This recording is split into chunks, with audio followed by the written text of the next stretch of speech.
korban tewas akibat perang Israel dan Hamas di Jalur Gaza semakin meningkat.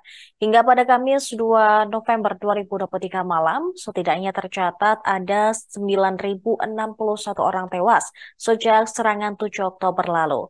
Kementerian Kesehatan di Gaza mengatakan, dari jumlah tersebut, sebanyak 3.760 merupakan korban tewas anak-anak.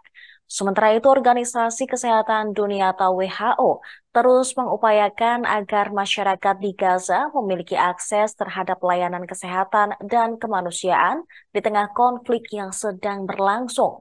Namun situasi ini hampir mustahil dilakukan.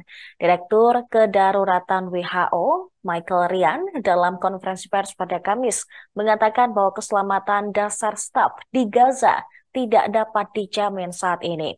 Sementara Direktur Jenderal WHO, Tedros Adhanom, mengatakan bahwa situasi di Gaza tidak dapat digambarkan.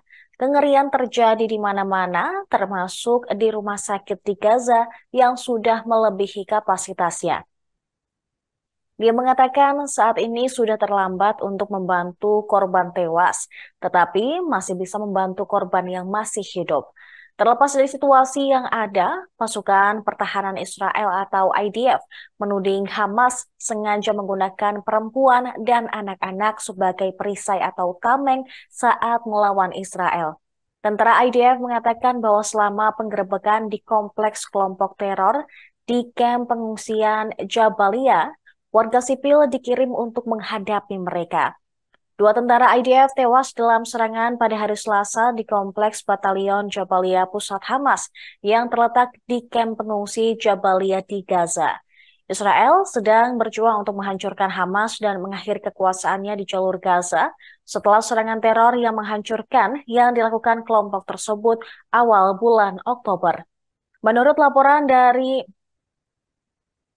situs berita Ynet pada hari Kamis, Hamas dilaporkan mengirim 100 wanita dan anak-anak untuk bertindak sebagai perisai manusia untuk melindungi kompleks tersebut. Seorang petugas IDF yang tidak disebutkan namanya tampak menyaksikan insiden itu. Laporan tersebut tidak menyebutkan bagaimana pasukan menghadapi situasi tersebut, namun kompleks itu sudah berhasil direbut oleh Israel. Tentara IDF mengatakan sejumlah besar materi intelijen yang disita dari pangkalan tersebut sudah membantu pertempuran lainnya di jalur Gaza. The best and most effective and most rapid way to save lives is to support the existing system. Rick laid out the numbers to you there. The doctors, the nurses, the pharmacists, the technicians, the porters and everybody else within that system have done remarkable work over the last 3 weeks. They have saved countless lives. They want to continue doing that. The facilities are there, machinery is there, the beds are there, the operating theatres are there. It is the responsibility of all parties to the conflict to allow those hospitals to be resupplied. The international law is clear on this. It's not just about not attacking facilities, it's about protecting facilities, and occupying authorities have a special responsibility to ensure that such facilities are not only protected, but serviced and supplied with the adequate needs for the populations that they serve. The issue of EMTs coming in field hospitals, the best and most effective way to introduce an EMT or a field hospital is to bring it in an association with an existing facility where it adds to the number of beds. It adds specialist capability. It allows exhausted surgeons and others to rest while others take on the role. Putting field hospitals far away from population centres, unsupported by the local infrastructure, is not the best way. It takes a long time. And secondly, right now, we have no deconfliction effectively operating. There is no humanitarian access, and anyone out there that says we've got humanitarian access, it is not true. Our supplies are being delivered in a way that I haven't seen in the past. It has been almost impossible to set up appropriate notification, acknowledgement and deconfliction measures in this particular conflict. So getting trucks over the border is one thing.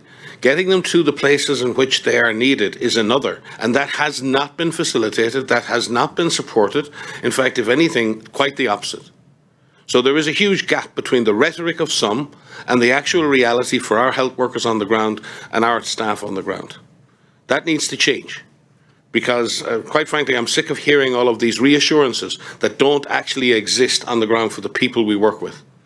Our staff are operating under duress at the risk of their lives to help ordinary civilians working in and bringing supplies to hospitals. How are we going to bring in field hospitals with further international workers when we can't even guarantee the basic safety of the staff we have on the ground now? This is unconscionable. This is unthinkable. And I've operated in many different crises in my time, many different situations. And we have never found it as difficult to establish the basic rules of engagement that would allow us to act in a proper humanitarian fashion with minimum guarantees of safety to our staff and to our partners. So the rules of this have got to change. If the international community want WHO and others to bring international staff at international field hospitals into Gaza, they must be able to guarantee their safety, and the occupying power must do likewise. There is no other way to do this. But as Rick said, the best way to do this is to support the existing system. But we will not be instrumentalized in this. We will not become a party to this. We are doctors, we are nurses, we are pharmacists, we are lab technicians, we are porters, we are drivers. Download Tribun X sekarang, menghadirkan lokal menjadi Indonesia.